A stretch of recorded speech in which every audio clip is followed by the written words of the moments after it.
2021 survey of over 2,000 skaters just shattered everything we thought we knew about who's actually on a skateboard. Turns out, 32% of skaters are women, not the tiny minority everyone assumed. Today, we're diving into how girl skateboarding is exploding in the creator era, why female skaters are building massive online followings, and how social media is completely rewriting the rules of who gets to be heard in skate culture. By the end of this episode, you'll understand how the creator economy is giving female skaters unprecedented power and what this means for the future of skateboarding. That statistic is absolutely wild because it completely flips the narrative. For decades, skateboarding was seen as this boys' club, but the data from the 2021 Skateboarder Representation Survey conducted by Mariah Davenport shows we've been looking at this all wrong. Right? And what's even crazier is that this survey specifically centered the experiences of women and gender non-conforming skaters. Like, they weren't just asking, hey, do you skate? They were digging into the actual experiences these skaters were having. Exactly. And when you look at the breakdown, it's not just women. 25% identified as gender non-conforming. So we're talking about 57% of skaters who aren't cisgender men. That's a complete paradigm shift from what people think skateboarding looks like. Wait, so more than half of skaters aren't the stereotypical dude we see in all the old skate videos? Exactly. And this connects directly to what we're seeing in the creator space. When you have this massive population that's been underrepresented in traditional skateboarding media, social media becomes this incredible equalizer. Let's back up a bit though, because this didn't happen overnight, right? There's actually a pretty fascinating history of women pushing boundaries in skateboarding. Oh, absolutely. We have to talk about the pioneers. Peggy Oki was part of the legendary Zephyr skate team, the Dogtown crew, and she was killing it back in 1975 at the Del Mar Nationals. Her fluid style and fearless approach helped pave the way for everyone who came after. And Ellen O'Neill too, right? She was doing freestyle skateboarding when that was like the main competitive format. Yes. Ellen O'Neill was showcasing that women could absolutely excel in competitive skateboarding. But here's the thing. These women were operating in a system where they had very limited access to resources, almost no representation in media, and societal norms that actively discourage women from participating in extreme sports. So they were basically fighting an uphill battle on every front. Completely. And then, in the 90s and early 2000s, we started seeing some momentum. Alyssa Steamer became the first female skateboarder featured in Tony Hawk's Pro Skater video game series, which was huge for changing perceptions. That's actually such a perfect example of how representation in media can shift entire cultures. Like, suddenly kids playing that game could see that women belonged in skateboarding. Exactly. Her inclusion in mainstream media helped normalize the idea of women in skateboarding. But even then, you still needed to get through traditional gatekeepers, video game companies, skate magazines, sponsors. And that's where the creator era changes everything, right? Because now you don't need permission from anyone to build an audience. Absolutely. Look at what's happening on platforms like YouTube. The New York Times reported that with the help of social media, a new generation is resurrecting skateboarding's most spectacular forms. Female skaters can now document their own progression, build their own communities, and define their own narratives. And we're seeing this play out in real time. Like, take the Liberty Skate Shop YouTube channel. It's got over 3,000 subscribers and thousands of videos covering everything from how to balance on a skateboard to street skating in Oakland. That's such a great example. Their content ranges from pump track tutorials to exploring secret Berkeley skate parks. It's this mix of skating, creativity, storytelling, and real-life flow, exactly what the creator economy enables. And what I love about that is it's not trying to fit into some predetermined mold of what skateboarding content should look like. It's just authentic documentation of the skating experience. Right, and that authenticity is key. Traditional skateboarding media had very specific ideas about what was worth covering, who was worth featuring, what tricks mattered. But social media democratizes that completely. Speaking of democratization, let's talk about podcasting specifically, because that's another huge piece of this creator puzzle. Oh, podcasting is massive right now. According to FeedSpot, there are over 400 skateboarding podcasts with email contacts available. Shows like the 9 Club have 4.9 out of 5 stars on Apple with over 3,700 reviews and nearly 200,000 Instagram followers. Those numbers are insane. And podcasting just earned its first ever Golden Globe recognition in 2026, which shows how the medium is gaining serious mainstream legitimacy. Exactly.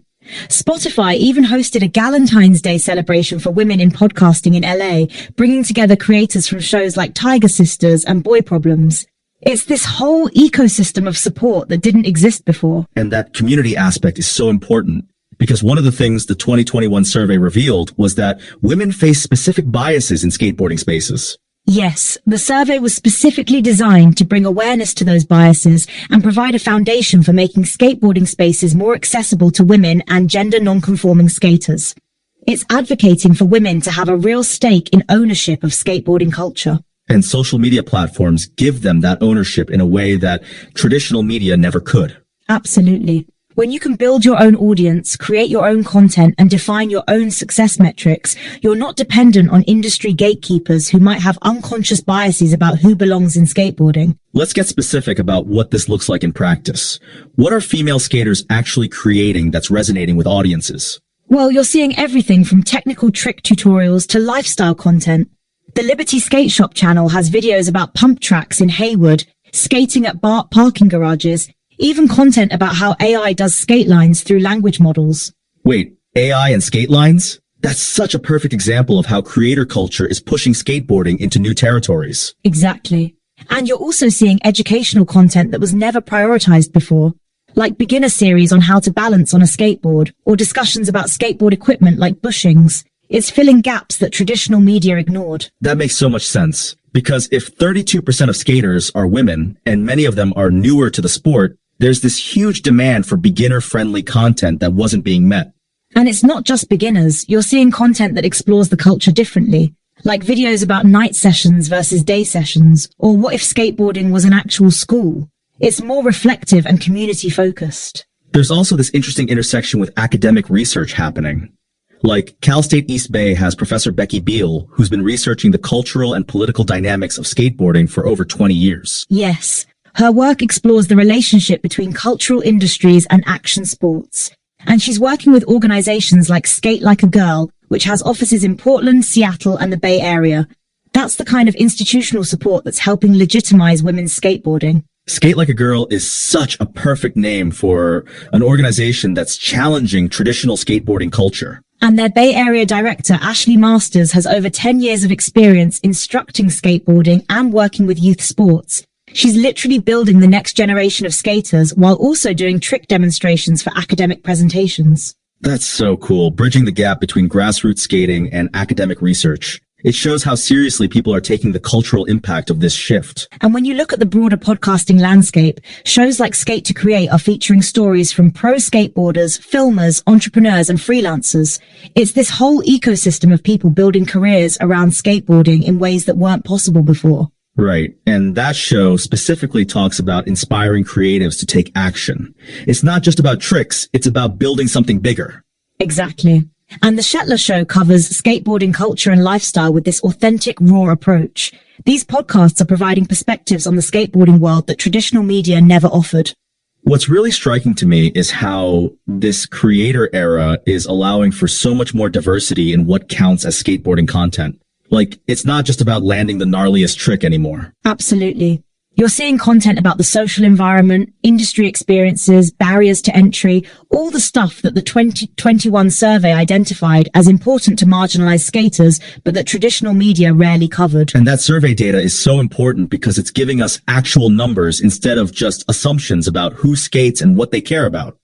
Right. With 2,284 skaters surveyed across the US, we're getting real data about demographics, representation, and experiences. It's not just anecdotal anymore. We have evidence that skateboarding is way more diverse than people thought. And that data is probably influencing how brands and platforms think about skateboarding content too. Definitely. When you know that 57% of your potential audience isn't cisgender men, that changes how you approach content creation, marketing, product development, everything. It's like the creator economy is forcing the entire skateboarding industry to reckon with who their actual audience is. And female creators are leading that charge. They're not waiting for permission or for the industry to catch up. They're building their own platforms, their own audiences, their own definitions of success. Which brings us to this bigger question about what the future looks like. Where do you see this heading? I think we're going to see even more diversification of skateboarding content.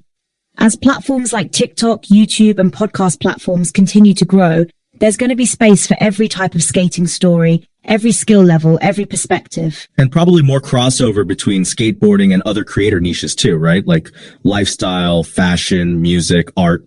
Absolutely. The Liberty Skate Shop content already shows that they're mixing skating with creativity, storytelling, and real-life flow. That's the future, skateboarding as part of a broader creative practice, not this isolated subculture. So when you step back from all this, what we're really talking about is a fundamental shift in who gets to tell skateboarding stories and how those stories get told. Exactly. For decades, skateboarding narratives were controlled by a small group of mostly male gatekeepers in traditional media. But the creator economy has blown that wide open. Now, anyone with a phone and an internet connection can build an audience and influence the culture. And the data shows that women and gender non-conforming skaters are taking full advantage of that opportunity. They're not just participating, they're leading. Right. And what's beautiful about this is that it's making skateboarding more accessible and inclusive for everyone.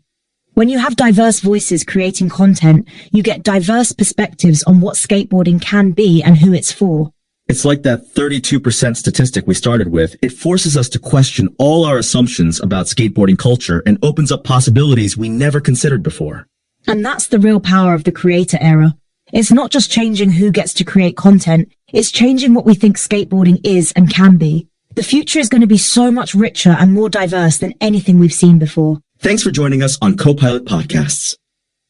Next time you see skateboarding content online, remember, you're